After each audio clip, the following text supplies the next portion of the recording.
The Galactic Council had made their biggest mistake yet. They sent Vex.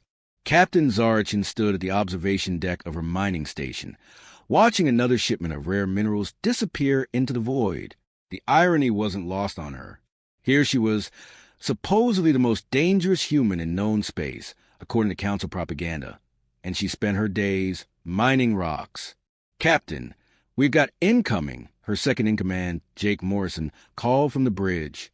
His voice carried that familiar edge of concern that meant trouble was heading their way. Zara sighed, not bothering to turn from the viewport. What is it this time? Another tax collector? Maybe a diplomat wanting to discuss my crimes against galactic peace? She made air quotes with her fingers, even though Jake couldn't see her from where he stood. "Negative, Captain. You're not going to believe this." Now she turned. Jake's face had gone pale, which was quite a feat considering his usual tan complexion. "Try me." It's a Kythera battleship. Dead black, no markings, running silent except for a single transmission beacon. Zara's blood went cold. The Kythera were the stuff of nightmares, even by Council standards. They were the apex predators of the galaxy, engineered warriors who served as the Council's ultimate enforcement tool.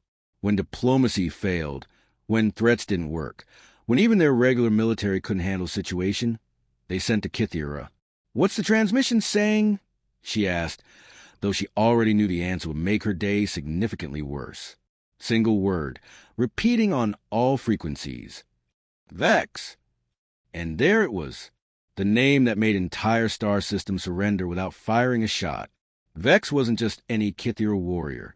He was the Kythera warrior, the one they sent when they wanted something dead so thoroughly that even its memory would be afraid to exist.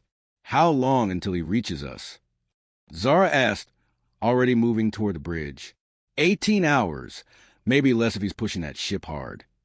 18 hours. Zara laughed, but there was no humor in it. They really think I'm that dangerous, don't they? Sending their pet monster after little old me. The bridge crew looked up as she entered, their faces a mixture of fear and determination. These people had followed her through hell and back, literally in some cases.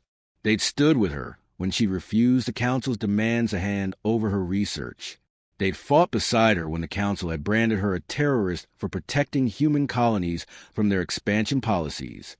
And now they were about to face the most feared killer in the galaxy. "All right, people, listen up," Zara announced, settling into her command chair.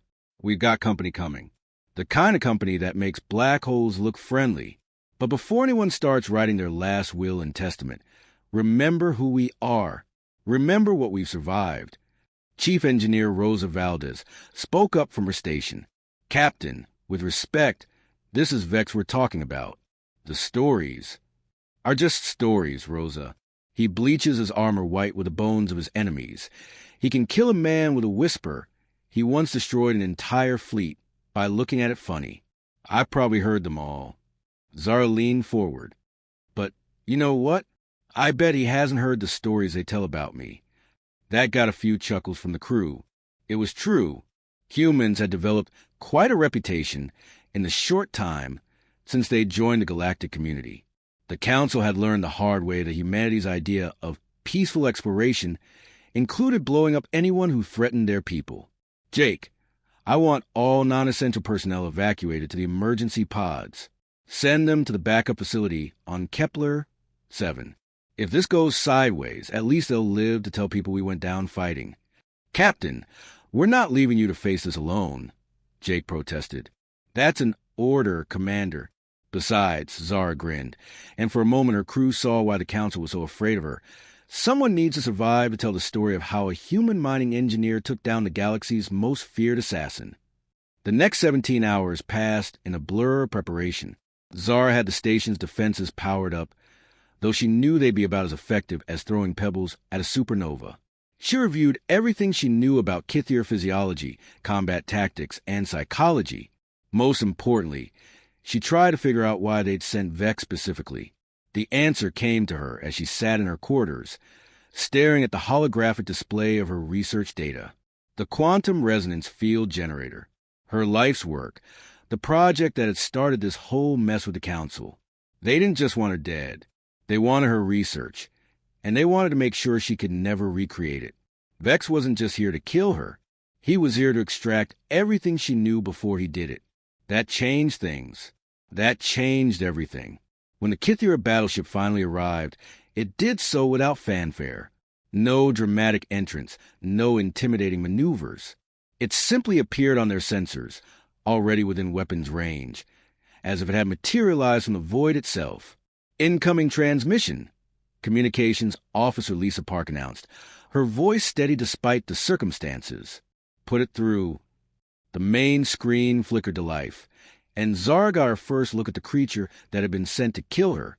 Vex was not what she'd expected. Oh! He was intimidating enough. 7 feet of genetically engineered muscle and bone wrapped in armor that seemed to absorb light itself. His face was hidden behind a mask that bore the angular features of a stylized skull, and his eyes glowed with an unnatural red light. But there was something else. Something in the way he carried himself, in the slight tilt of his head as he studied her through the transmission. Captain Zara Chen. His voice was a low rumble that seemed to vibrate through the ship's hull. I am Vex of the Kythera. I have been sent to retrieve your research and terminate your existence. Well, hello to you too, Zara replied cheerfully. I have to say, your reputation precedes you, though I was expecting someone taller. If Vex was surprised by her casual tone, he didn't show it. You will surrender yourself and your research immediately. Resistance will only prolong your suffering. See, here's the thing about suffering, Zara said, leaning back in her chair. I've found that it's really more about perspective than anything else. For instance, right now you probably think you're in control of the situation. You've got the bigger ship, the scarier reputation, and presumably a lot more experience at this whole intimidating people thing. Your point. My point is that you're about to learn something new about humans. We don't actually like being told what to do, especially not by oversized lizards in fancy armor. The silence that followed was deafening. Zara could practically hear her crew holding their breath. Finally, Vex spoke again. You seek to provoke me. This is unwise. Actually, I'm just being friendly. This is how humans make conversation. We insult each other until someone either laughs or starts shooting. Since you don't seem like the laughing tie, Captain, Jake whispered urgently, maybe we should consider the surrender option. Surrender? Zara stood up, her voice rising. To this overgrown gecko? Jake, I'm disappointed in you. Where's your sense of pride? Where's your human spirit? She turned back to the screen, where Vex was watching this exchange with what might have been curiosity. Tell you what, Vex, since you seem like a reasonable sort of genocidal monster, I'll make you a deal. Come aboard my station, alone, and we'll settle this the old-fashioned way. One-on-one. Winner takes all. You would challenge me to single combat? There was definitely surprise in his voice now. Why not? Your bosses sent you here to kill me personally, right? Not to blow up my station from orbit, not to send in a whole army. They wanted the great Vex to handle little old me personally. So let's make it personal. Vex was quiet for a long moment. When he finally spoke, there was something different in his tone. Something that might have been interest? Very well. Human, I will come aboard your station. Alone. But know that this changes nothing. When our combat is concluded, you will be dead, and your research will belong to the Council. We'll see about that, Zara said. Docking Bay 2 is clear. Try not to scratch the paint on your way in. The transmission ended, leaving the bridge in stunned silence. Captain. Rose's voice was barely above a whisper. What are you doing? Zara turned to face her crew, and for the first time since the crisis began, she was smiling. Really smiling.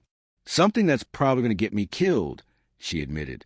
But maybe, just maybe, something that's going to save us all. Jake, I want everyone except essential bridge crew off the station in the next 30 minutes. Rosa, I need you to prepare a little surprise in the lower engineering section. What kind of surprise? The kind that makes very large explosions if someone tries to access my research without the proper authorization codes. As her crew scrambled to follow her orders, Zara made her way to Docking Bay 2. She had 30 minutes to prepare for a fight. She almost certainly couldn't win against an opponent who had never lost. But as she checked her sidearm and activated the station's internal defenses, she found herself thinking about something her father had told her years ago. "Zara," he'd said, "the secret to beating someone stronger than you isn't to be stronger than them.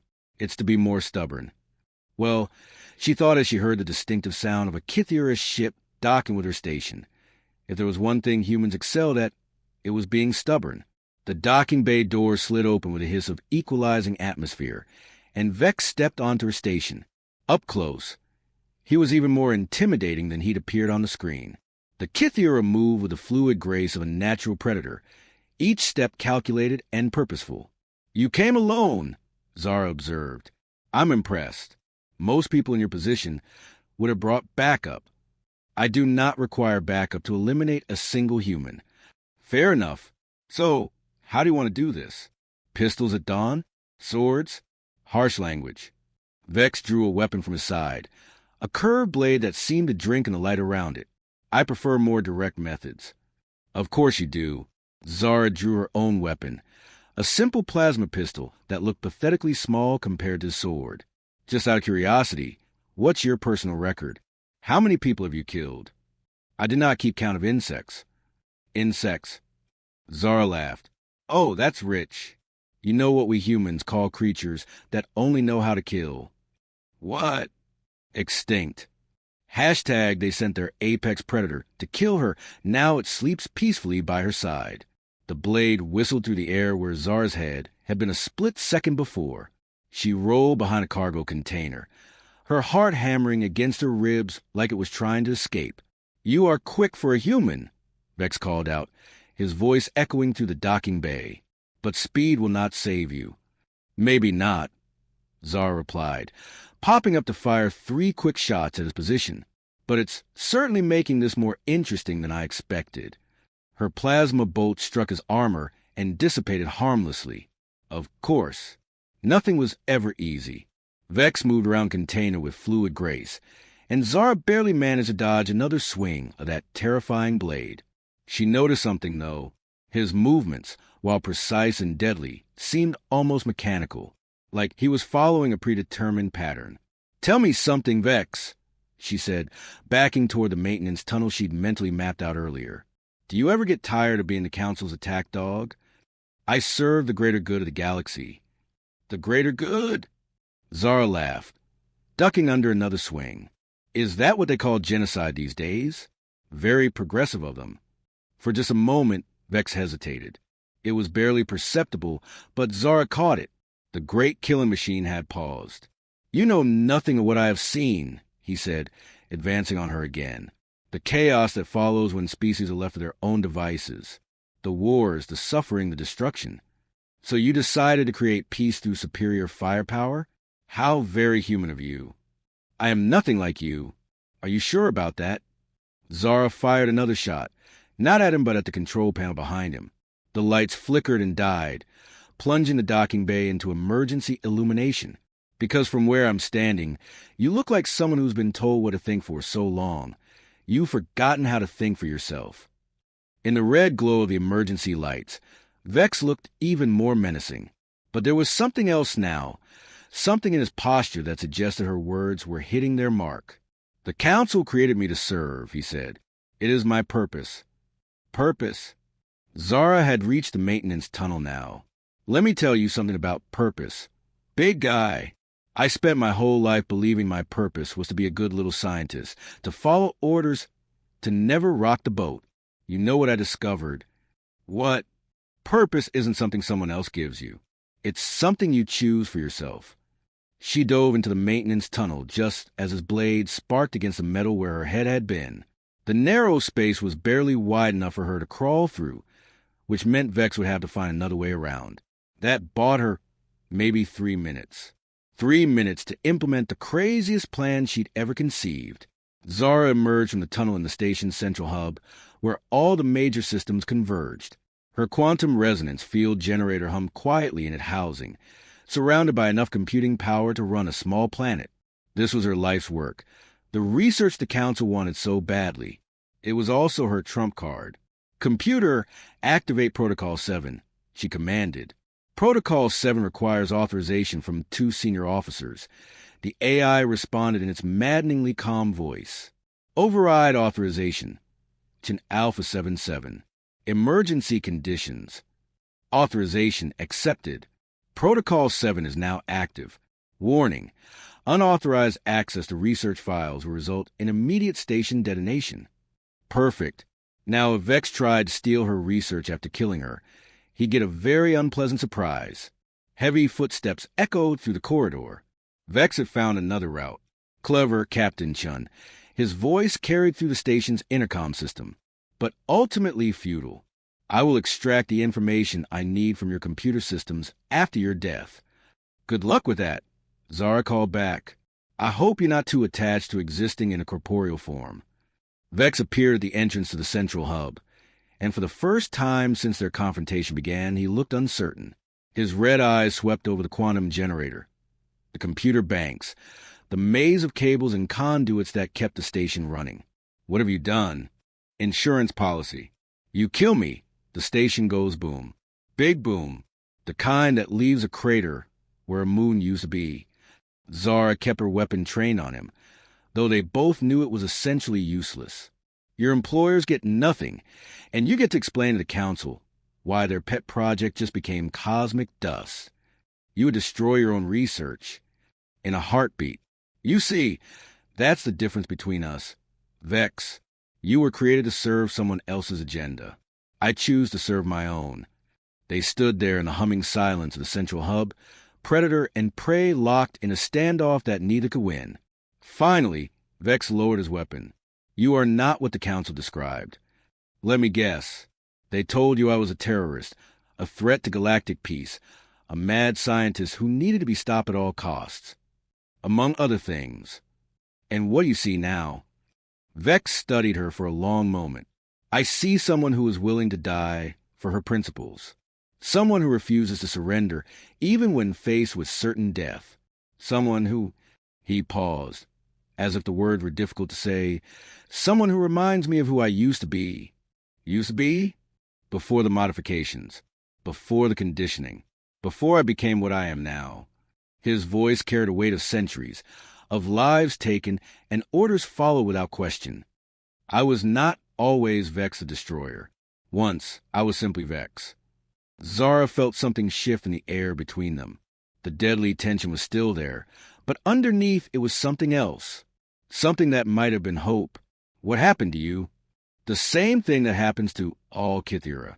We are taken as children, modified, conditioned, trained to be perfect weapons. We are told that we serve the greater good, that our sacrifices preserve peace in the galaxy. But in quiet moments, when the conditioning weakens, we remember what we were before. What were you before? A student. I want to be a teacher, to help others learn and grow.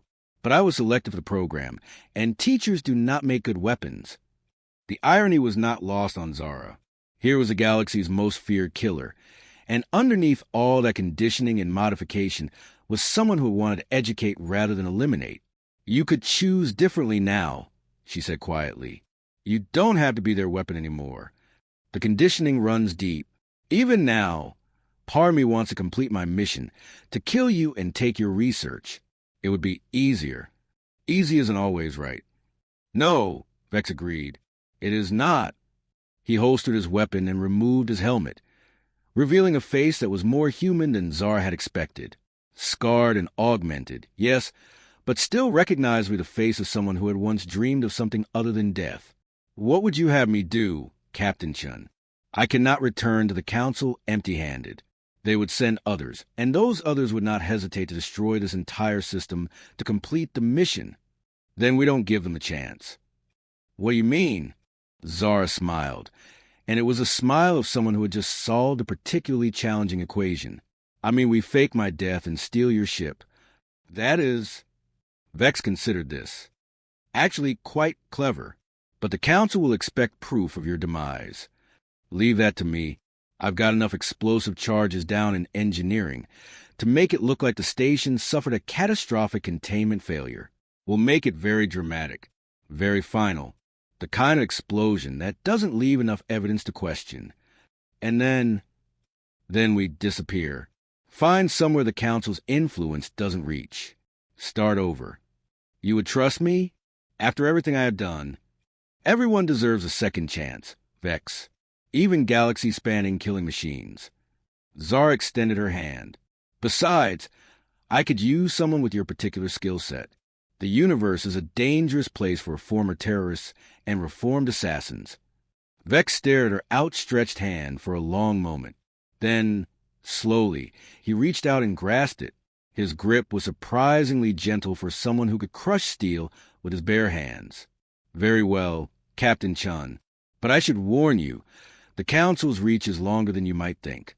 They will not stop looking for you. Let them look. By the time they figure out what really happened, we'll be long gone. The next few hours were a blur of activity.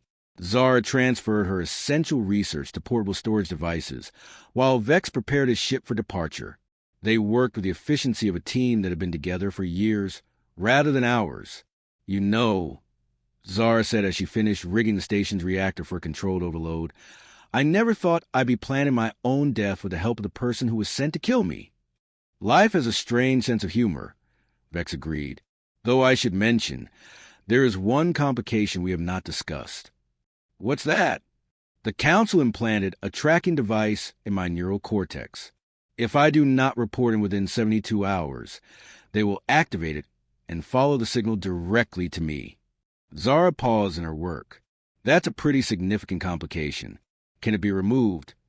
Not without advanced medical facilities and someone skilled in Kithier physiology. I might know someone who can help with that. Dr. Zara Chen runs a research facility in the Outer Rim.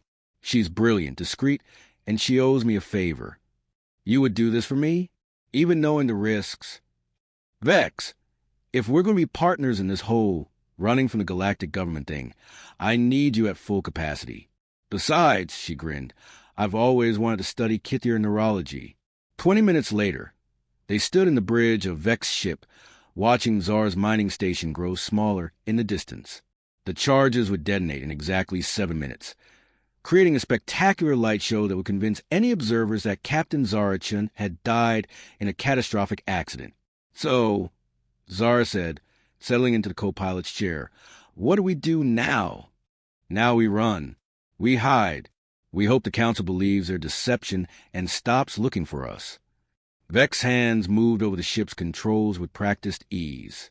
And perhaps, in time, we find a way to strike back at those who would enslave entire species in the name of peace.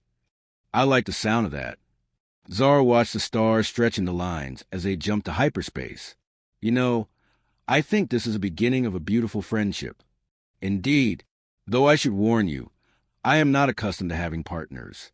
My social skills are somewhat limited. Don't worry about it. I'm not exactly the easiest person to get along with either. Just ask the Galactic Council. Behind them, Zara's mining station erupted in a brilliant flash of light that could be seen from 3 star systems away. The explosion was so complete, so devastating, that there was no doubt Captain Zara Chen had perished in the blast. Or so the Council would believe. In the cockpit of the fleeing ship, the galaxy's most wanted terrorist and its most feared assassin sat side by side, planning their next move against the Empire that had tried to destroy them both. You know, Zara said as she watched the explosion fade in the distance, I think I'm more like being dead. Vex looked at her, and for the first time in decades, something that might have been a smile crossed his scarred features. Yes, he said quietly, I believe I am going to like it as well. And in the vast darkness of space, 2 unlikely allies disappeared into the night, carrying with them the seeds of revolution that would shake the very foundations of galactic civilization. The Council had sent their apex predator to eliminate a threat. Instead, they had created their greatest enemy. And somewhere in the depths of space, that enemy was just getting started. I might know someone who can help with that. Dr. Zara Chen runs a research facility in the Outer Rim. She's brilliant, discreet, and she owes me a favor. You would do this for me? Even knowing the risks? Vex, if we're going to be partners in this whole running from the galactic government thing, I need you at full capacity. Besides, she grinned, I've always wanted to study Kithier neurology. 20 minutes later, they stood in the bridge of Vex's ship, watching Zara's mining station grow smaller in the distance. The charges would detonate in exactly 7 minutes, creating a spectacular light show that would convince any observers that Captain Zara Chen had died in a catastrophic accident. "So," Zara said, settling into the co-pilot's chair, "what do we do now?" "Now we run. We hide. We hope the Council believes their deception and stops looking for us." Vex's hands moved over the ship's controls with practiced ease. "And perhaps, in time, we find a way to strike back at those who would enslave entire species in the name of peace." "I like the sound of that." Zara watched the stars stretching the lines as they jumped to hyperspace. "You know, I think this is the beginning of a beautiful friendship." "Indeed, though I should warn you, I am not accustomed to having partners. My social skills are somewhat limited. Don't worry about it. I'm not exactly the easiest person to get along with either. Just ask the Galactic Council." Behind them, Zara's mining station erupted in a brilliant flash of light that could be seen from 3 star systems away. The explosion was so complete, so devastating, that there was no doubt Captain Zara Chen had perished in the blast. Or so the Council would believe. In the cockpit of the fleeing ship, the galaxy's most wanted terrorist and its most feared assassin sat side by side, planning their next move against the Empire that had tried to destroy them both. "You know," Zara said as she watched the explosion fade in the distance, "I think I'm more like being dead." Vex looked at her, and for the first time in decades, something that might have been a smile crossed his scarred features.